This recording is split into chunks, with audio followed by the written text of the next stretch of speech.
Bonjour tout le monde, bienvenue à ce nouveau rendez-vous de Folie douce. Ici Yvan Bugeaud. Dans quelques minutes, je reçois Anne-Marie Boucher du regroupement des ressources alternatives en santé mentale du Québec. On aura plus tard à l'émission l'Espresso et l'Espresso allongé où il sera question des médicaments connectés. Notre invité en début de deuxième demi sera Alain Labonté qui va nous parler de santé mentale, d'électrochoc et aussi de l'organisme Les Impatients où il s'implique. Alors tout ça dans le menu de Folie douce. Cette semaine, on commence en chanson avec Lumière bleue et c'est de Nour. Bienvenue à Folie douce.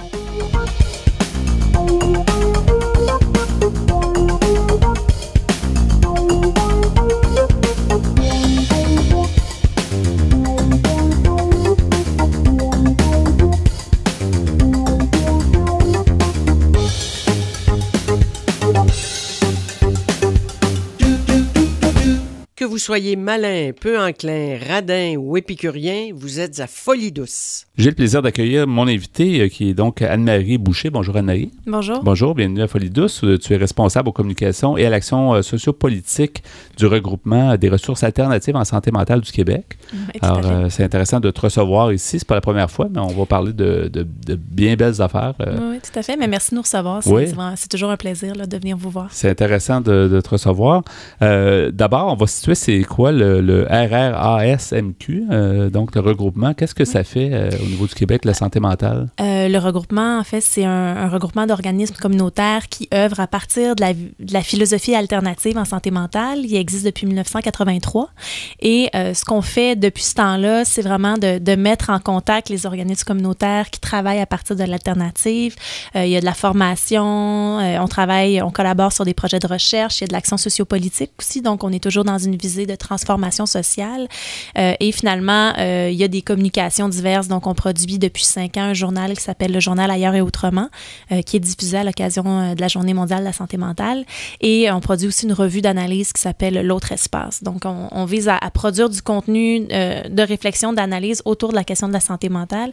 Et je dirais, tout ça se fait à partir de la philosophie de la vision alternative en santé mentale. Donc, c'est fondé sur une alliance entre les personnes utilisatrices, dans le fond, et les intervenants. Donc, tout ça se fait toujours en alliance sur un pied d'égalité entre les personnes aidantes, entre guillemets, et les personnes aidées, en sachant que les personnes aidées sont aussi aidantes et vice-versa. Ouais. Mais disons que c'est toujours sur ce pied d'égalité-là qu'on se fonde pour faire tout ce qu'on fait. Il y a plusieurs regroupements, il y a plusieurs associations, il y a plueurs... mais je pense que vous avez chacun votre couleur. Puis il n'y a personne qui se pile sur les pieds, en fait. On se rend compte toujours que chacun est utile. Oui, donc, par rapport aux autres, disons que le côté alternatif, je pense que ressort beaucoup, je pense, dans votre regroupement. Oui, je dirais qu'on... Je ne voudrais pas me tromper, mais en fait, on est un des rares regroupements, si on veut, qui est fondé vraiment sur une philosophie et non pas sur un type de pratique. Par exemple, quand on pense à l'AGID, qui est le groupe d'intervention en défense de droit, c'est des organismes qui œuvrent en défense de droit. Donc, c'est une pratique. Si on pense, par exemple, au réseau Solidarité Itinérance, c'est un réseau où c'est des organismes qui travaillent auprès d'une population ciblée qui est les personnes itinérantes. Oui. Dans le cas du regroupement des ressources alternatives, on a vraiment des centres de crise, des ressources d'hébergement, des ressources en logement. Il y a des centres des groupes d'entraide, des centres de jour, des centres de soir, tout ça. Puis tous ces groupes-là ont en commun de travailler avec des personnes qui s'identifient comme vivant ou ayant vécu un problème en santé mentale et aussi s'identifie ou se nourrit à partir de la vision alternative en santé mentale. Donc, c'est vraiment cette vision-là qui nous réunit. Oui. C'est difficile aussi de faire passer, surtout quand on parle d'alternative, souvent les gens vont dire, l'alternative, c'est un peu comme les gens, on veut pas de médicaments, on est comme contre tout, mais c'est pas ça, c'est de trouver des façons, faut vendre la santé mentale aussi. Puis c'est ce que vous faites bien aussi, on voyait une belle campagne là, à l'automne 2017, où vous avez vu, je pense, un bon impact dans les médias, entre autres. Oui, tout à fait. C'est vrai que l'alternative, même si on a des racines dans l'antipsychiatrie et dans le mouvement des survivants de la psychiatrie, disons, l'alternative, c'est pas un mouvement qui est opposé à la médication. Oui, on porte une vision critique face à la médication, notamment face à l'industrie pharmaceutique, comment est-ce qu'il y a énormément de lobbyisme de leur part pour faire en sorte qu'il y ait surprescription des personnes qui arrivent en état de souffrance. Mais c'est sûr qu'on n'est pas dans une vision manichéenne à l'égard de ça. Donc, on sait que oui, parfois, la molécule chimique va venir en aide aux personnes, mais il y a besoin d'avoir d'autres solutions pour les personnes. Tu sais, souvent, on dit la pilule est une solution, mais c'est pas la seule qui doit être apportée. Puis, ce qu'on constate présentement dans le réseau, c'est que de plus en plus, il y a un manque de soutien à tout ce qui est psychosocial, tout ce qui est intervention, tout ce qui est psychothérapie. Donc, les gens vont se faire offrir la médication, mais par la suite, il n'y a pas nécessairement la deuxième étape qui leur permettrait vraiment d'aller mieux. Donc, je dirais que c'est un peu le rapport à la médication. Ouais. C'est ça le grand manque. Puis depuis toujours, c'est décrié comme quoi il y en a des services, mais il n'y en a pas assez. Non, puis les services qui sont là sont pas assez financés pour justement permettre aux gens d'assurer un suivi. Là. Oui. Puis l'effet que ça crée une inégalité face à la santé mentale. Dans le fond, si on est riche ou pauvre, on n'a clairement pas accès aux mêmes ressources. Ouais. Évidemment, une personne qui a un bon revenu va pouvoir aller en psychothérapie, va pouvoir faire une démarche à raison d'une séance par semaine pendant 15, 20, 50 ans si elle veut. Mais quand tu es à très faible revenu, c'est pas vrai que tu peux t'engager dans une démarche à 100 $ par semaine sur des années. Non. Donc, ça limite beaucoup le travail psychologique qui peut être fait par une personne. C'est sûr, dans les ressources alternatives en santé mentale, il y a de ce type d'approche-là qui est proposée. Donc, il y a certaines ressources qui se veulent des ressources de traitement où il y a des démarches thérapeutiques individuelles qui sont parfois proposées, mais l'aspect collectif est super important aussi. Donc, des ateliers de groupe, mais aussi de l'action pour agir sur les circonstances collectives, les conditions sociales dans lesquelles les gens se trouvent. Ouais. Je dirais que c'est un peu les couleurs là, qu'on porte. Oui, si on parlait du site jeunehistoire.com, un beau site d'ailleurs, qui a été lancé quelque part ça a été lancé à l'été 2016. 16 quand même. Oui. Et puis, c'est un site qui est accueillant, qui montre que les gens ne sont pas une étiquette, ne sont pas seulement une maladie. Oui. Tout le monde a une histoire. On ne devient pas un client, si on veut, ou une personne qui a eu des problèmes de santé mentale par choix. C'est souvent parce qu'il y a une histoire derrière ça. Il y a plusieurs facteurs. Donc, est-ce que tu peux nous parler du site jeunehistoire.com? Le site J'ai une histoire, c'est un site qu'on a pensé, qu'on a construit avec le comité mobilisation au regroupement des ressources alternatives. Donc, c'était des personnes qui sont membres de ressources, des personnes qui sont aussi intervenantes dans des ressources qui essayaient de réfléchir à la meilleure façon de rejoindre le grand public. C'est-à-dire comment est-ce qu'on peut rejoindre des gens comme ça qui ne nous connaissent pas. On s'est dit, si on distribue des affiches, des tracts dans le grand public, la chance qu'on aurait, c'est que les gens voient l'adresse du site Internet, jeunehistoire.com, et s'y rendent. Puis là, à ce moment-là, ils ont accès à davantage de contenu quand ils sont de retour à la maison. Donc, ce qu'on a voulu faire là-dessus, c'est mettre du contenu, disons, informatif sur la question de la santé mentale, et c'est du contenu qui est vraiment ciblé sur les déterminants sociaux de la santé. Donc, ce qu'on voulait, c'est que les gens sortent d'une vision purement biomédicale de la santé mentale, donc de dire, par exemple, la maladie mentale est une maladie comme une autre, mais se demande, quand une personne se met se retrouve à souffrir, se retrouve même à entendre des voix, à vivre des situations, dans le fond, très, très intenses.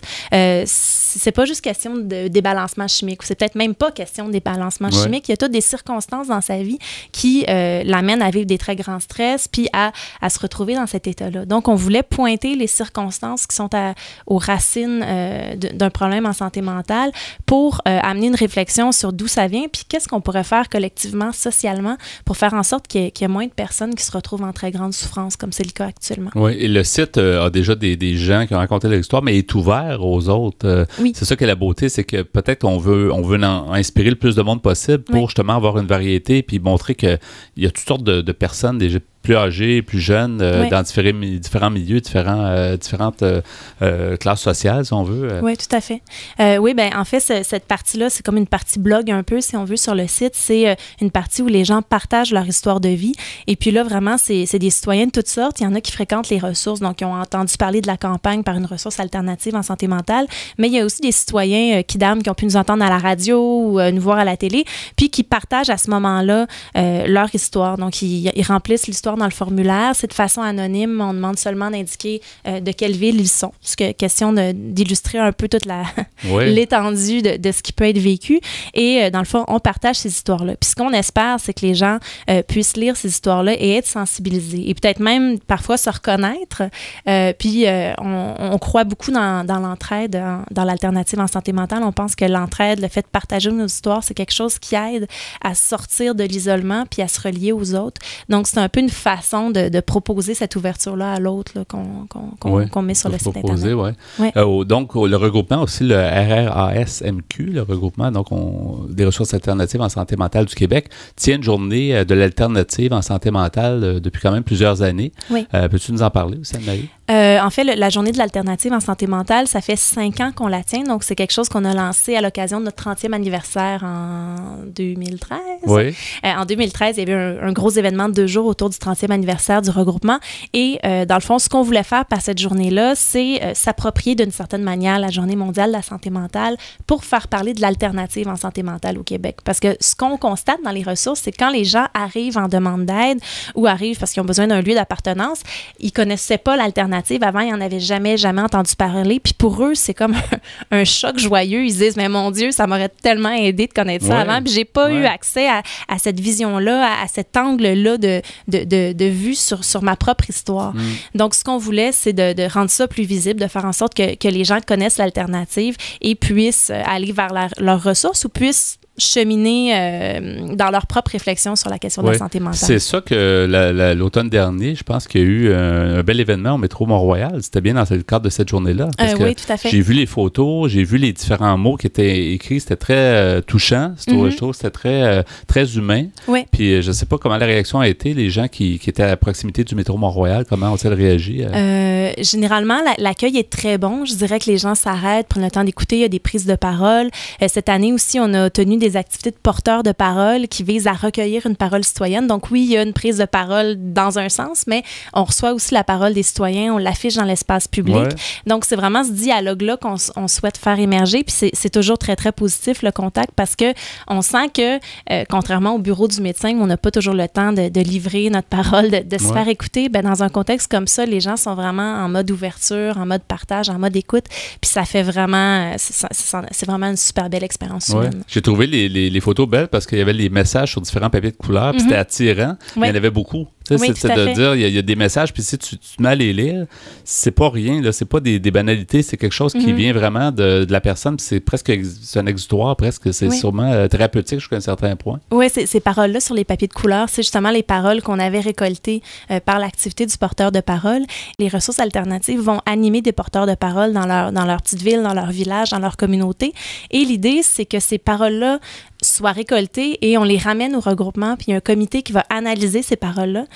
Puis notre but, c'est de faire un peu un état de situation de la santé mentale des Québécois et à partir de ça, de se mettre en mode peut-être revendication politique en 2018. Oui. Donc, c'est un projet qui est en cours présentement et qui va aboutir en 2018. Je n'ai pas posé cette question-là au départ. Il y a combien d'organismes qui sont membres du regroupement au Québec? Une centaine d'organismes, grosso modo. C'est vraiment de partout, là, un peu partout, bien placé dans 13 régions. 13 régions du Québec, dans c'est quand 13 même régions. quelque chose. Oui, Vos bureaux à vous sont à Montréal, évidemment. Oui, on est dans le centre-sud à Montréal. Les gens qui voudraient en savoir plus, que ce soit le site J'ai une histoire, que ce soit le regroupement lui-même, savoir un peu vos activités, est-ce qu'on peut donner les coordonnées Internet? Oui, tout à fait. Bien, il y a le site de la campagne de l'alternative, donc le www.jeunehistoire.com, donc J'ai une histoire tout dans un mot. Ouais. Ensuite, il y a le site Internet du regroupement, qui est le www.rrasmq.com.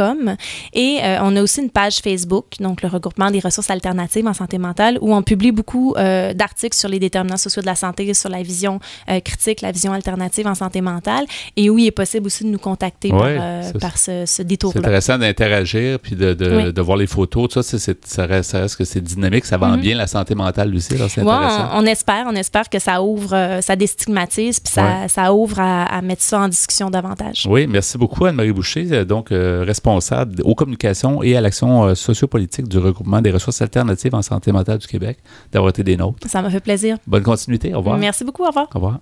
Si vous voulez participer à Folie douce, si vous avez des suggestions, vous pouvez nous téléphoner à notre boîte vocale au 514-990-9604, le 514-990-9604. Nous voici maintenant rendus au bloc Espresso. Bonjour Pierre Laporte. Salut Yvan. Bonjour Ghislain Malo. Bonjour. Aujourd'hui, tu nous amènes encore un beau sujet, les médicaments connectés qui a fait parler beaucoup de lui, en tout cas assez controversé. Oui, c'est controversé. C'est un article écrit par Mme Nathalie Devilliers, qui est professeure de droit à Grenoble. Oui, les médicaments connectés. On est rendu, c'est quasiment de la science-fiction, mais on est rendu là. En faveur ou contre, ou elle donne les pour et les contre? Alors, tu vas voir qu'elle va donner les pour et les contre. On va expliquer aux gens aussi c'est controversé. Ouais. En fait, c'est des médicaments qu'on prend et les médicaments vont envoyer des informations à ton médecin ou aux gens qui suivent, des travailleurs sociaux, peu importe, les gens qui accompagnent la personne. Ouais. Alors, Mme Devilliers nous dit « Le premier médicament connecté au monde est un antipsychotique. Il contient à la fois la substance active et un capteur. Le premier comprimé qu'on appelle connecté au monde, Abilify MySight, sera disponible aux États-Unis. Ça, c'est le nom du médicament. Bientôt. Ce médicament antipsychotique a été approuvé aux États-Unis par la Food and Drug Administration, ce qu'on appelle la FDA, le 13 novembre 2017. La meilleure observance du traitement par le malade, suivie en direct du patient par le médecin, importantes économies générées par les assurances santé, ça c'est un point non négligeable. Cette version numérique d'un médicament existant qui s'appelle l'aripiprazole semble présenter de nombreux avantages, mais quels en sont les enjeux éthique. As-tu lu dans ta information justement comment c'était? Parce que le médicament, est-ce qu'il demeure dans le corps ou à chaque fois que quelqu'un en reprend un, il y a toujours le même système de connexion? Là, tu vas voir, mais... Oui, je vais le voir au courant du... Même moi, j'ai un peu de misère à suivre tout ça. C'est tellement nouveau. Hein? Mais on l'explique ici. Okay. Présenter Abilify MySight comme un médicament connecté est un raccourci pratique qui désigne une réalité bien plus complexe. Selon la notice disponible sur le site du laboratoire pharmaceutique Otsuka, le système comporte 4 éléments. Le comprimé et son marqueur d'ingestion, le patch, qui est un capteur externe, j'imagine qu'on met sur son bras, sur son épaule, qui détecte le signal du marqueur et envoie l'information au téléphone mobile, l'application mobile qui montre que le médicament a bien été ingéré, et le portail Internet pour les professionnels de la santé. OK, la personne est connectée avec des senseurs. C'est ça, parce que le médicament parle à l'intermédiaire, à la patch, qui, elle, parle au téléphone. C'est un peu comme de la réalité virtuelle, mais sans la caméra. si tu veux. C'est comme un GPS, en fait. Oui, pas mal.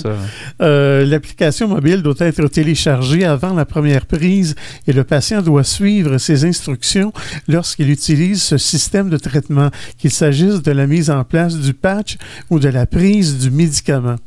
Le médecin prescripteur doit montrer au patient le fonctionnement du système avant qu'il puisse l'utiliser seul. J'ai une question. Est-ce que les senseurs indiquent si le médicament est efficace ou pas, ou c'est juste si la personne prend le médicament? Non, tu vas voir qu'il va envoyer toutes sortes d'informations.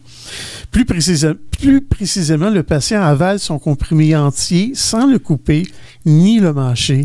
Ce comprimé intègre un capteur qui déclenche un signal électrique lors du contact avec les sucs gastriques. Celui-ci est capté et enregistré dans le MyCity Patch, qu'on doit changer une fois, c'est-à-dire toutes les semaines, porté par le patient sur la partie supérieure de l'abdomen.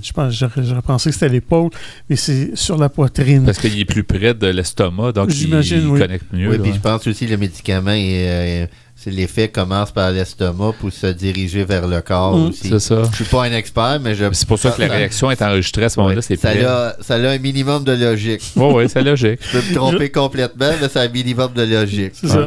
Alors, il est ensuite transmis par liaison Bluetooth à l'application mobile MySight App. La collecte de données comprend la date et l'heure d'ingestion du médicament, mais aussi son niveau d'activité. Le patient peut ajouter via l'application son état d'humeur et son nombre d'heures de sommeil. L'ensemble de ces informations soulève des craintes quant à la surveillance qui pourrait ainsi être exercée sur les patients. Ouais. Ça nous ramène à Big Brother. C'est là. toujours ça. Les idées sont bonnes, tout ça, puis on a toujours l'impression que ça peut tomber dans des mauvaises mains. En Exactement. Ou avoir des dérapages absolument majeurs. C'est ça qui est inquiétant. Hein. On nous dit les fonctions de l'application permettant la traçabilité de l'ingestion du médicament sont les seules à avoir été approuvées par la FDA.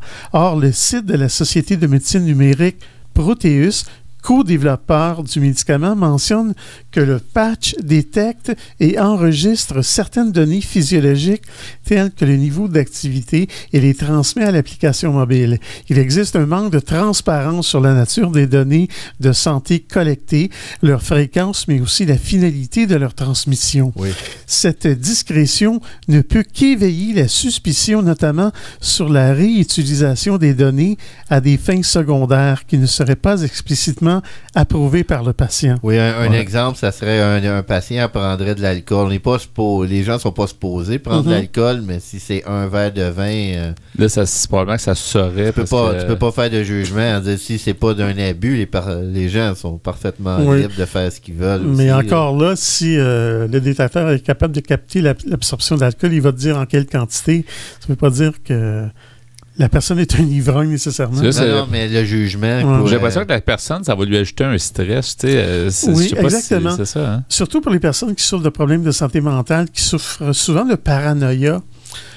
Oui, ça va causer des problèmes, mais on est à se demander si c'est vraiment une bonne chose pour les patients qui souffrent de problèmes de santé mentale. Alors qu'il pourrait peut-être avoir un autre soutien qui pourrait faire en sorte qu'on s'assure que la personne, c'est un peu ça le but, là, de s'assurer que la personne le but est noble. Sa médication, qu'elle ne passe pas parce que ça peut causer des problèmes. Mais on va y revenir de toute façon. C'est un sujet très intéressant, les médicaments connectés. Merci beaucoup.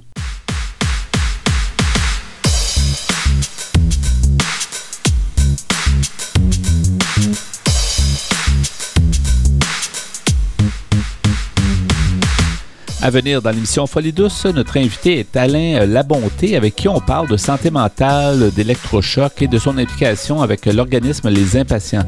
À l'Espresso allongé, on poursuit sur les médicaments connectés. Vous entendrez aussi en chanson Pyromane de Audrey Jungle et Longtemps de Mauve. Vous souhaitez réagir au propos de l'émission, vous désirez participer à Folie douce, vous avez des idées pour nous, écrivez-nous par courriel à l'adresse foliedouce@antenne.qc.ca ou téléphonez-nous au 514-990-9604. Vous écoutez Folie douce, c'est l'émission hebdomadaire qui démystifie les problématiques de santé mentale depuis plus de 25 ans. De retour au micro dans quelques instants.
Que vous soyez branché, déboussolé, renfermé ou éclaté, vous sintonisez actuellement Folie douce.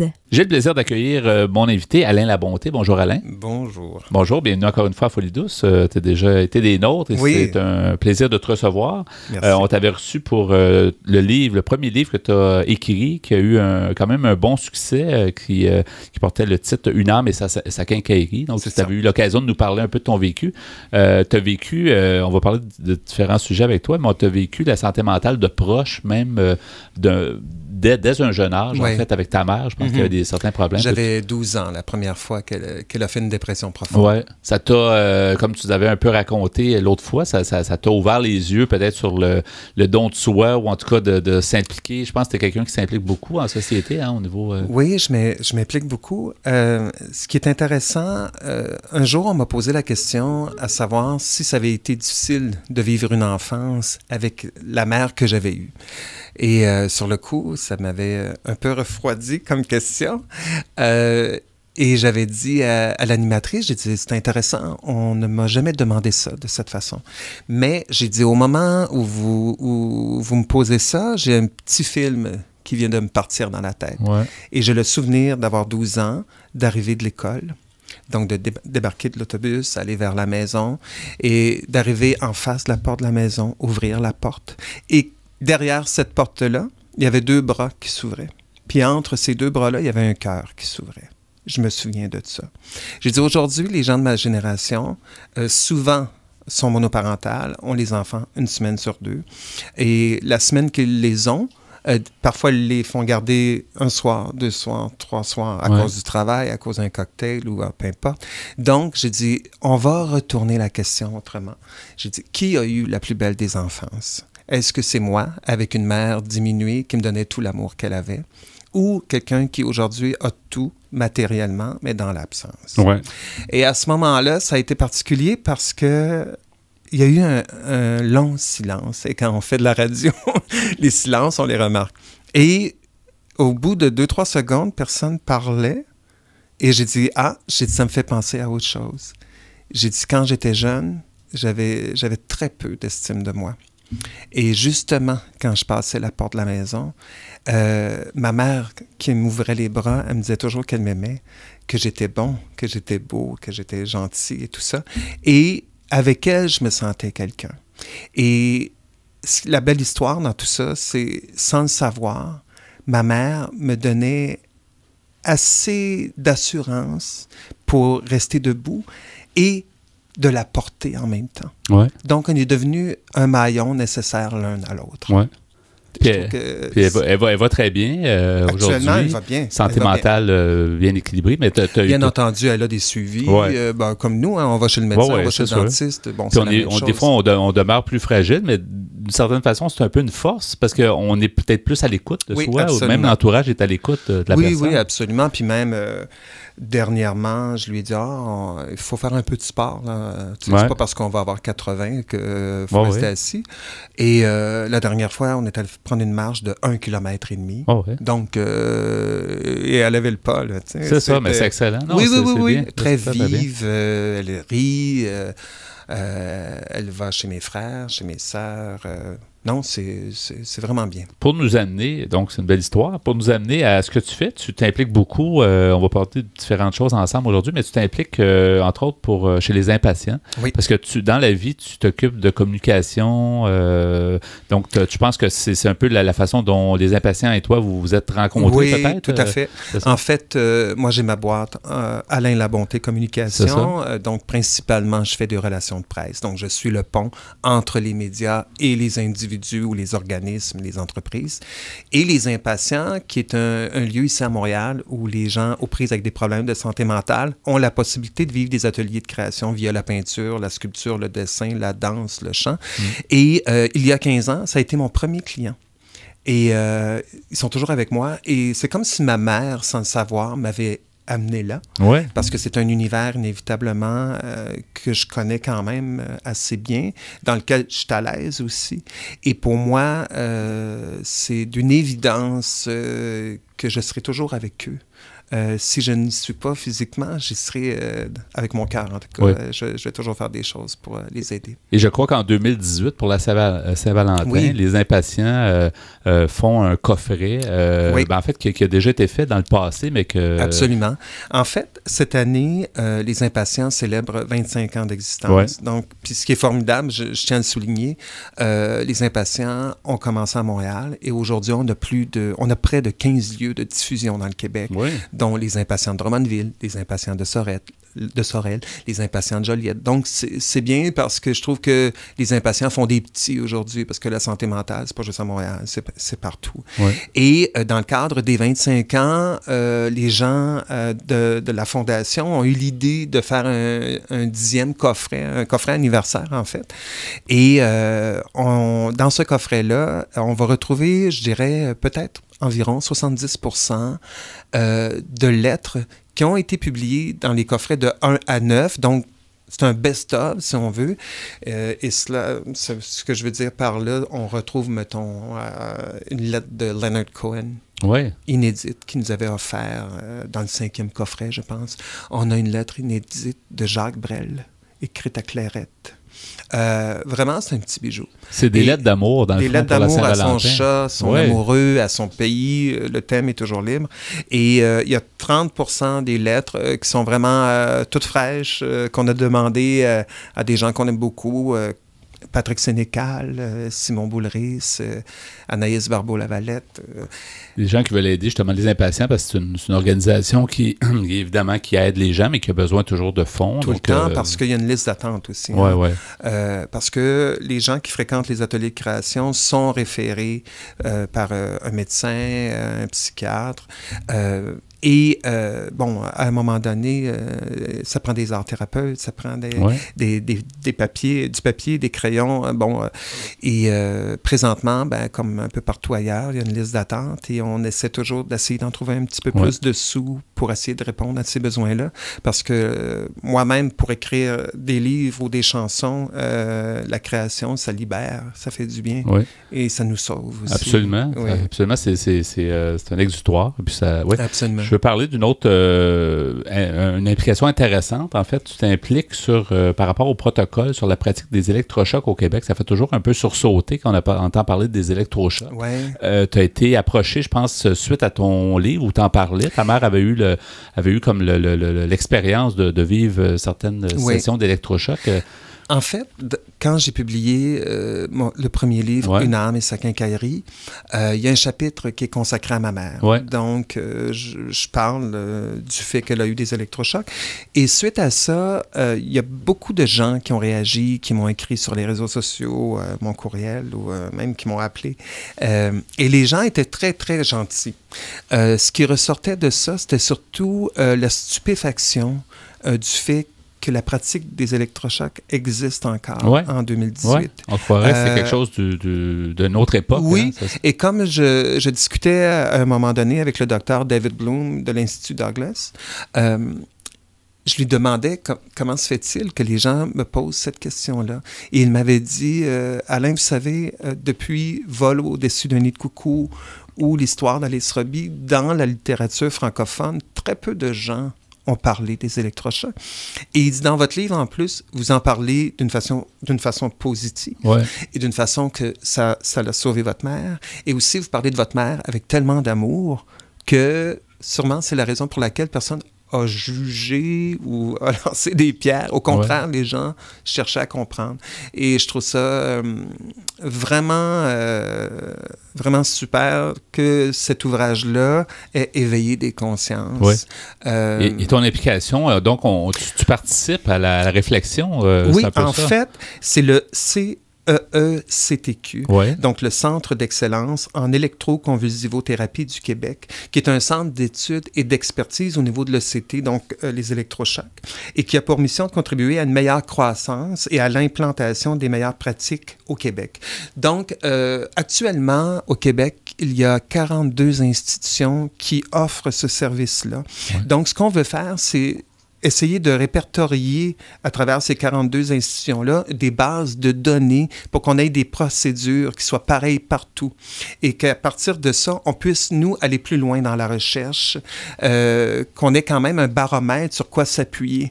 Et on est venu me demander si j'accepterais avec des psychiatres, des médecins, de représenter les familles, en fait, parce qu'à cause que ma mère a eu des électrochocs. Ouais. Et bien entendu, j'ai dit oui avec plaisir. Ça peut faire avancer les choses. C'est sûr que ça on parle à certaines personnes puis ils trouvent ça épouvantable de faire des électrochocs. Donc, il y a quelque chose de difficile à vendre dans ce côté-là. Mais en même temps, si les gens veulent s'organiser... mais moi, je trouve pas ça difficile. Non, parce que souvent... Quand on juge, on est dans l'ignorance. Et je trouve que ce thème-là est assez facile pour moi à développer parce que si on se réfère à il y a 50 ans, il n'y avait pas d'anesthésie, c'était vraiment pas les mêmes procédures. Aujourd'hui, il y a de l'anesthésie, il y a de l'accompagnement, c'est une autre histoire. Et j'ai l'impression que c'est ce bout-là que moi... quand je prends la parole, ou que ce soit un psychiatre, peu importe, qu'on a juste à expliquer. Et je suis témoin, moi, d'une mère qui va bien. Ça l'a aidé. Donc, dans son cas, c'est pas fait pour tout le monde, mais pour certaines personnes, peut-être c'est ça que ça prend. Parce que ma mère, quand elle fait des dépressions profondes, elle est dans un état végétatif. Donc, elle ne voit plus, elle ne parle plus, elle ne marche plus. Donc, à un moment, il faut trouver une solution et ça a été... On n'avait pas d'autres solutions à faire et ça a marché. Et ça a marché, donc, heureusement, effectivement. Oui. Donc, on prévoit faire quoi? Donc, c'est un processus qui va durer un certain nombre de semaines, de mois? Bien entendu, c'est un travail à long terme parce qu'après ça, il faut le présenter pour que le gouvernement embarque dans ce processus-là. Mais l'important, je pense que c'est de se réunir, de s'impliquer et de faire avancer les choses. Comme je disais tantôt, d'éveiller les consciences et on verra. Il nous reste 1 minute et demie environ, le temps. Tu prépares un autre ouvrage écrit. Tu as écrit ton premier... C'était un de tes buts dans la vie. Je me souviens, tu nous avais dit, dans la vie, je veux, entre autres, tu nous avais libéré différentes choses, dont écrire un livre. Mais là, ça t'a donné le goût d'en écrire un deuxième. Donc, sur la santé mentale, il va parler de quoi? En fait, ça va être mon troisième. Ton troisième? En 3 ans. OK. Le titre, ça va être « Un jour, ma tête a plié les genoux ». OK. Donc, ce sont 12 portraits en santé mentale. C'est une coécriture avec mon amie Florence Menet. Et les sujets... les personnes qu'on va chercher dans cet ouvrage-là, ce sont des gens qui ont eu des problèmes de santé mentale, mais qui les ont peut-être encore, mais qui ont trouvé une façon de s'accrocher à la vie. Donc, à travers ces problèmes-là, c'est important pour nous qu'on ressorte le côté lumineux des choses. Ouais. Pour te joindre, pour en savoir plus sur ce que tu fais, pour communiquer avec toi, pour avoir accès à tes services, en communication, on va sur ton site web, j'imagine? Oui, Alain Labonté Communication, ou on peut venir me rejoindre sur Facebook. Donc, Alain on cherche ça, puis on va trouver facilement. J'apparais un petit peu n'importe où. C'est ça. C'est excellent. Merci beaucoup, Alain. On pourra poursuivre éventuellement, peut-être pour avoir un peu des développements sur toutes tes implications. Merci beaucoup. Merci. Et bonne journée. Merci. À la prochaine. Au revoir. Vous voulez mieux nous connaître et communiquer avec nous? Visitez notre site Internet au www.antenne.qc.ca. antenne.qc.ca. Nous poursuivons à Folie douce au micro avec le sujet entamé, les médicaments connectés. C'était très intéressant, Pierre, ce que tu nous as apporté plus tôt. Je te remercie beaucoup. Oui, c'était un article écrit par Mme Nathalie Devilliers, qui est professeure de droit à Grenoble. Oui, les médicaments connectés, en fait, c'est des médicaments qu'on pourrait appeler des médicaments intelligents. Ouais. Parce qu'on avale le médicament, puis le médicament envoie des... Connecte avec un transmetteur qui, lui, connecte avec un téléphone intelligent. C'est un affrontement entre la santé publique des gens et le droit à la vie privée. Exactement, oui. Alors, Mme Devilliers nous dit que le patient doit être clairement informé du fonctionnement du dispositif, mais aussi de la collecte opérée sur ses données de santé qualifiées de entre guillemets, sensible sur le plan juridique. Le choix d'un tel traitement doit par ailleurs rester volontaire. Si la compagnie Aliwify MySite devait être autorisée par la suite en France, le consentement libre et éclairé devrait être recueilli par écrit par le médecin et comporter la liste des personnes habilitées à accéder à ces données. Ici, le patient peut approuver l'accès à 5 personnes telles que les membres de la famille et le médecin prescripteur. Le patient peut supprimer cet accès à des tiers à tout moment via son application mobile. Il y aura aussi, il faut que ça soit volontaire pas cibler des populations spécifiques parce que tu peux forcer des gens à prendre des médicaments et les suivre. Là. Ben, il faut le faire dans certains cas, Ghislain. Oui, mais pas prendre comme on a fait à l'époque, stériliser les Amérindiens. Tu choisis un groupe de personnes puis tu leur forces à prendre des médicaments. Non, médicaments, aujourd'hui, avec tout ce qui est là, je pense que ça serait comme trop connu. Ça serait connu. Ça serait inaccessible. Ou une population itinérante. Toi, tu vois comme une population ethnique, tu veux dire? Oui, mais une population itinérante. T'es forces à prendre des médicaments, qu'il n'y ait pas de choix. Il faut vraiment que la personne ait un choix. Je pense que dans certains cas, oui. Mais tu dois, en fait, on devrait dire, tu dois les convaincre. Un consentement volontaire, c'est ça. Je veux dire, au lieu de choisir un groupe de personnes, puis on leur donne sans qu'ils consentent volontairement. Ouais. Mais Mme Devilliers nous dit, le patient, comme je disais, peut supprimer cet accès à des personnes de la famille, mais dans un tel cas, la technologie n'a plus aucune utilité parce que son intérêt, c'est justement de partager des données. Ça peut être uniquement partagé par le médecin et la personne. Oui, mais des fois, c'est les personnes médicalement compétentes. Oui, mais des personnes qui ont des personnes de santé mentale, c'est important que la famille le sache aussi. Parce qu'avant qu'on entre pour ce bloc-ci en ondes, c'est ça, on se disait ça, dans le fond, si la personne peut être alertée, peut-être qu'elle peut venir aider, réconforter ou venir dire, y a-t-il un problème? Ou amener la personne malade à la voir clinique, son médecin et dire, il prend plus ses médicaments. Ça devient préventif quand c'est bien utilisé. Ouais. C'est ça a un bon côté. Donc, Mme Devilliers nous dit à qui est prescrit ordinairement l'aripiprazole. Ce médicament est destiné à des patients souffrant de dépression sévère, à des personnes schizophrènes et des personnes atteintes de troubles bipolaires de type 1, anciennement connus sous le nom de psychose maniaco-dépressive. Ces maladies peuvent s'accompagner de fortes angoisses, d'idées délirantes impliquant entre autres le sentiment d'être épié et surveillé. Imagine-toi. Alors, on parle ici d'un cachet, c'est-à-dire d'un médicament qui envoie en quelque sorte des signaux depuis l'intérieur du corps.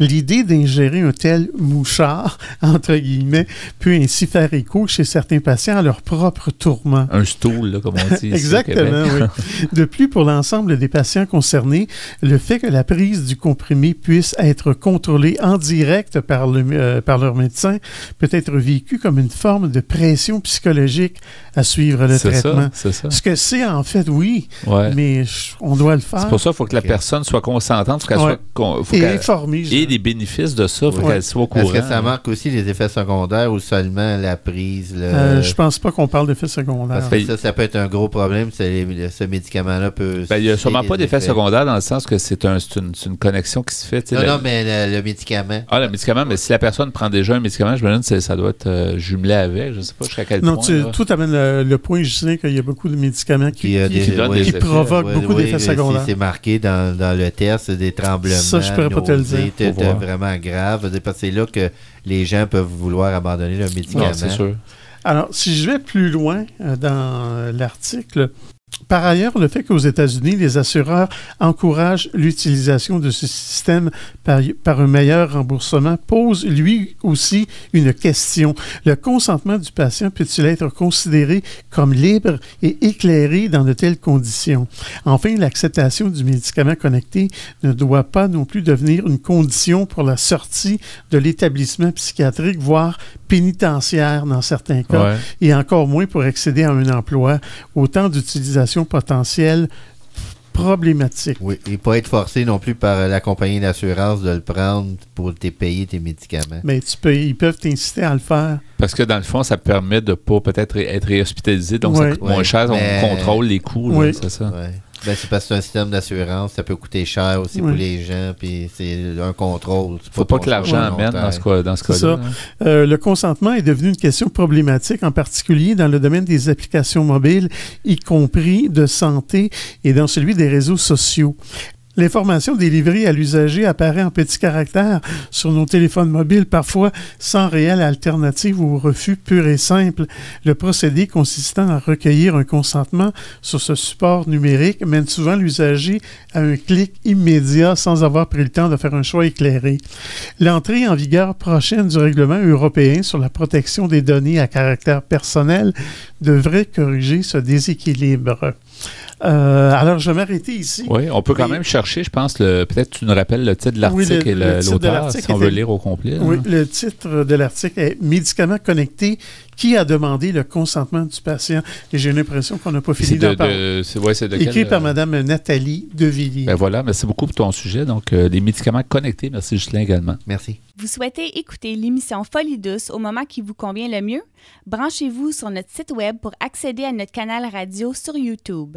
Antenne.qc.ca, antenne.qc.ca. Nous allons maintenant conclure ce rendez-vous de Folie douce avec la nomenclature des chansons. Ghislain Malo, on va pouvoir faire ça ensemble. Donc, on écoutait en début d'émission Lumière bleue. De Nour. On a pu entendre Crier tout bas. De Cœur de pirate. Oui, dans la deuxième demi de l'émission, on a écouté Pyromane. De Audrey Jungle ou Jungle, choisissez. Et à l'instant, on écoutait Longtemps. De Mauve. Ben voilà, merci beaucoup pour votre choix musical. Merci également à Pierre pour la mise en onde et tes blocs Espresso et Espresso allongé. Bienvenue. Oui, alors dans tes blocs, tu nous as parlé des médicaments connectés. On a appris plein de choses. C'est encore une fois la technologie.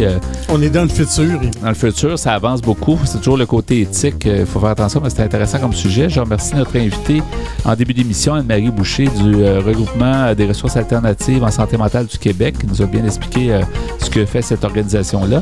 On a eu également, en début de deuxième demi, notre invité Alain Labonté qui nous a parlé pour sa part de son implication au niveau des impatients, différents sujets de santé mentale. Donc, ça a été fort intéressant. C'est Yvan Bugeaud à l'animation. Bonne semaine et à la prochaine Folie douce. Au revoir.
Pop